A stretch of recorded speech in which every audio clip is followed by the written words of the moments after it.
Antarctic waa qaaradda ugu qabow uguna dabaysha badan ee dhulka, waxaana badankeedu ku daboolan baraf aan weligii istaagin. Waana qaaradda ugu baaxadda weyn koonfurta dhulka ku taalla. Waa dhul aan caadi ahayn, inta badan waxaa daboolay baraf, waxaana ay leedahay xaalado cimileed oo aad u daran, sida heerkul aad u qabow iyo dabaylo xoog badan.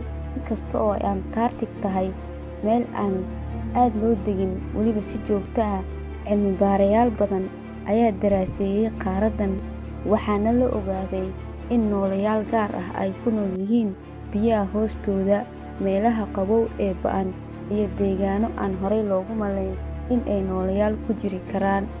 Antarctic waxay ku taallaa cirifka koonfureed ee dunida, oo ah meesha ugu barafaysan ee meelaha dhulka.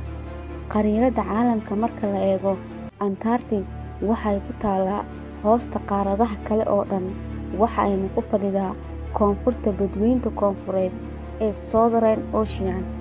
Waana qaaradda ugu weyn ee gebi ahaanba baraf uu ka buuxo, waxaana ay si siman uga hoosaysaa qaaradaha kale, iyada oo aan daris la ahayn meelaha la deggan yahay ee caalamka. Dhanka Koonfurta Ameerika, waddamada Chile iyo Argentine waxa ay kaga yaallaan waqooyiga, Australia iyo New Zealandna waxa ay kaga yaallaan waqooyiga bari. Koonfurta Afrikana waxa ay kaga taallaa waqooyiga galbeed. Antarctic waxa ay leedahay habeen iyo maalin, laakiin si ka duwan sida ay ugu jiraan meelaha kale ee caalamka, maadaama Antarctic ay ku taallo cirifka koonfureed ee dhulka. Habeenka iyo maalintu waa ay dheeraadaan xilliyada qaar. Xagaaga bisha Nofeembar ilaa iyo Febraayo, maalintu waa ay joogtaa oo qorraxdu hoos uma dhacdo, waxaana loo yaqaannaa qorraxdu mid noqon, taasoo macnaheedu yahay in qorraxdu ay iftiimayso maalintii iyo habeenkiiba muddo dhowr bilood ah. Xilliyada jiilaalkana, bisha May ilaa iyo Agoosto, habeenkii ayaa joogto ah oo qorraxdu ma soo baxdo, lagamana arko. Waxaa jira mugdi joogto ah muddo dhowr bilood ah, taas oo loo yaqaanno habeen dheer. Tani waa sababta ay ugu taallo cirifka koonfureed ee dhulka, halkaas oo uu dhulka u wareegayo si u gaar ah marka loo eego qorraxda, taas oo keenta in xillina ay timaado qorrax la'aan, xillina uu noqdo iftiin joogto ah. Cilmi-baarayaasha Antarctic waxay si gaar ah ugu baraarugeen in ay ku nool yihiin nooleyaal la yaab leh badda hoosteeda ku jira, gaar ahaan meelaha barafka uu ku dul saaran yahay biyaha. Cilmi-baaris la sameeyay sannadihii u dambeeyay ayaa muujisay in biyaha hoostooda oo aan qorraxdu gaarin ay ku nool yihiin nooleyaal caadaystay jawiga qabow ee badda. Waxa ay ku nool yihiin jawi aan lahayn ilo cadceed oo toos ah, taas oo ka dhigaysa in ay ku tiirsanaadaan habab nololeed oo gaar ah.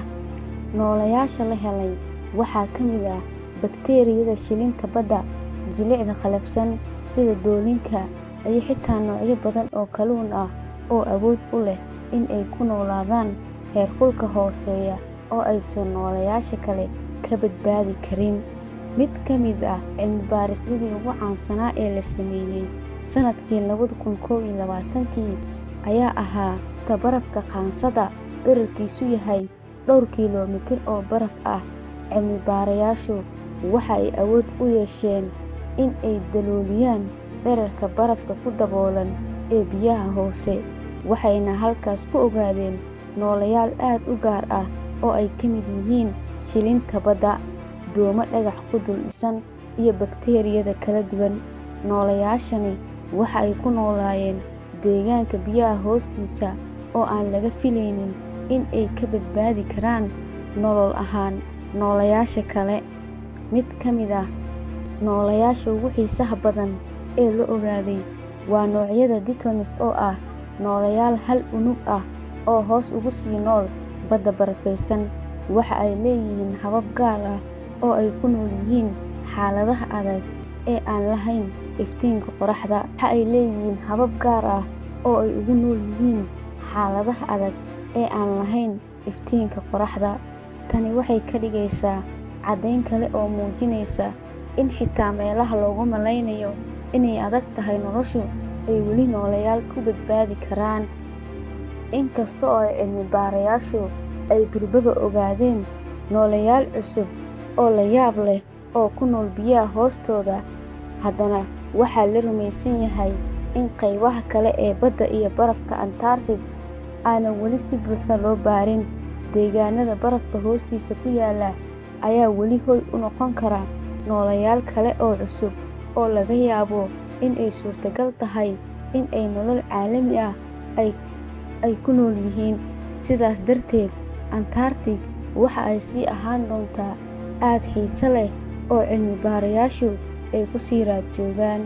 Qaaradda Antarctic, bani'aadamku si joogto ah uguma noolaa sababta oo ah waa meel aad u qabow, heerkulkeeduna uu yahay mid aad u hooseeya oo nolol caadi ah aan ku habboonayn nolosha caadiga ah. Si kastaba ha ahaatee, waxaa jira cilmi baarayaal, saynisyahano iyo shaqaale ka socda waddamo kala duwan oo ku nool xarumo cilmi baaris oo ka jira qaaraddan. Intii lagu guda jiray xilliyada gaaban ee sanadka, gaar ahaan xagaaga bilaha Noofembar ilaa iyo Maarso, xilliga jiilaalkana bilaha Abriil ilaa iyo Oktoobar, cimiladu aad bay u adag tahay, waana sababta xarumaha cilmi baarista badanaa loo xiro, waxaana yaraanaya dadkii ku sugnaa. Dadka jooga Antarctic waxay ku nool yihiin saldhigyada cilmi baarayaasha oo ay dhisteen dowlado badan. Ujeedkoodu uu yahay in ay sahmiyaan badda, isbeddelka cimilada, xayawaanada iyo xaaladaha kale ee dabiiciga ah. Saldhigyadaas waxaa ka mid ah McMurdo Station oo Mareykanku leeyahay, South Pole Station, iyo xarumo kale oo ay maamulaan waddamo kala duwan sida Ruusiya, Chile, Argentine iyo Australia. Dadka halkaas jooga oo intooda badan ah saynisyahano iyo shaqaalaha taageerada waxa ay halkaas ku nool yihiin kaliya waqtiyo kooban, iyagoo adeegsanaya qalab casri ah ka ilaalinaya cimilada qabowga daran. Xayawaano ayaa ku nool qaaradda Antarctic. Inkasta oo deegaanku uu yahay mid aad u qabow, xayawaano gaar ah ayaa ku nool oo la qabsaday nolosha qaaraddan qabow. Inta badan xayawaanadan ku nool Antarctic waxaa laga helaa badda hoosteeda ama hareeraheeda, maadaama dusha sare ee barafku aanay lahayn cunto iyo nolol caadi ah. Xayawaanada qaar ee ku nool Antarctic waxaa ka mid ah penguin-yada, waa xayawaanada ugu caansan Antarctic. Noocyo badan oo penguins ah ayaa ku nool deegaankan, waxaana ugu caansan midka loo yaqaano Emperor, waana nooca ugu weyn, waxayna awood u leeyihiin in ay ku noolaadaan heerkul aad u hooseeya oo qabow ah. Waxa ayna ku nool yihiin barafka dushiisa oo ku dhow badda, halkaas oo ay ka raadsadaan kalluun iyo shilinta badda. Adhalie, oo isna ku nool xeebaha Antarctic, waxa ay ku tiirsan yihiin cuntada ka timaadda badda sida kalluunka iyo squid-ka. Sidoo kale, dhugutooyinkana waa noocyo kale oo ah xayawaanada la qabsaday in ay ku noolaadaan qabowgan. Waxa ayna ku nool yihiin biyaha qabow, waxa ayna awoodaan in ay isku dhex galaan barafka iyo biyaha si ay uga ceshadaan kalluunka iyo nooleyaasha kale ee biyaha ku jira. Sidoo kale, xayawaanada qaaraddan ku nool waxaa ka mid ah Weddell seal, oo ah mid ka mid ah xayawaanada ugu caansan ee qaaraddan. Waxa ay ku nool yihiin xeebaha badda, waxa ayna awoodaan in ay quusaan si ay u soo qabsadaan kalluun. Leopard seal, dhugutooyinka noocan ah waa ugaarsadayaal, waxa ayna quutaan penguins-ka iyo kalluunka. Biyaha ku hareeraysan qaaradda Antarctica waxa ay hooy u yihiin noocyo badan oo nibiriye ah, kuwaas oo badda hoosteeda ka hela cunto. Noocyada nibiriyada ee Antarctica laga helo waxaa ka mid ah Blue whale, waa xayawaanka ugu weyn adduunka, waxayna ku tiirsan tahay kiriimyada nooleyaasha yaryar ee badda ku jira ee biyaha ku hareeraysan. Humpback, waa nooc kale oo nibiriyada ka mid ah oo ku nool xeebaha Antarctica xilliyada xagaaga, halkaas oo ay ka raadsadaan kalluun. Antarctic sidoo kale waxa ay hoy u tahay noocyo badan oo shimbiro ah, qaar oo la qabsaday deegaankan qabow. Shimbirahaasna waxaa ka mid ah Snow Petrel, waa shimbir yar oo caddaan ah oo ku nool Antarctica iyo jasiiradaha ku dhow. Waxa ay ku nool yihiin hareeraha xeebaha oo ay ka raadsadaan cunto. South Baller waa shimbir ugaarsade ah oo badda ka helaya cunto iyo hilibka nooleyaasha kale ee badda ku nool. Sidoo kale Kriilku waa noole aad u yar, wuxuuna muhiim u yahay nolosha badda ee Antarctic. Xayawaanada waaweyn sida nibiriyada, bengaaniyada iyo kalluunka ayaa ku nool cunistiisa. Kriilku wuxuu saldhig u yahay nidaamka quudashada xayawaanada ku nool qaaradda Antarctic. Biyahan qabow ee qaaradda Antarctica waxaa ku nool noocyo badan oo kalluun ah oo la qabsaday jawigan qabow. Noocyada qaar waxa ay soo saaraan borotiinno ka hortaga barafka si aysan dhiigoodu u dhaxanin, taas oo u oggolaanaysa in ay ku noolaadaan heerkulka qabow ee biyaha badda. Inkastoo Antarctic aysan lahayn xayawaanno ku nool dhulkeeda barafaysan ee baaxadda leh, haddana badaha ku hareeraysan waxaa ku nool nooleyaal aad u gaar ah oo si aad u wanaagsan ula qabsaday xaaladahan qabow ee daran.